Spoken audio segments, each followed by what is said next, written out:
हायकोर्टानं असं सांगितलेलं आहे की मराठा आरक्षणाचे रिक्रुटमेंट आहे त्या त्यांच्या अधीन राहून सगळ्या भरती कोर्टाच्या अधीन ते ठीक आहे।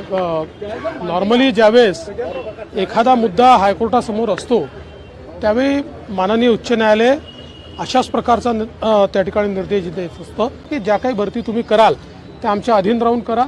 त्याच्यानंतर त्यांनी ज्यावेळेस आमचं आरक्षण वैध ठरवलं त्यावेळेस त्या भरती देखील वैध ठरवल्या होत्या। त्यामुळे मला असं वाटतं की ही एक हायकोर्टाची प्रोसेस असते की एखादा मॅटर सबज्युडिस असताना जर तुम्हाला निर्णय करायचा असेल तर तो निर्णय कोर्टाच्या अधीन राहून करायचा।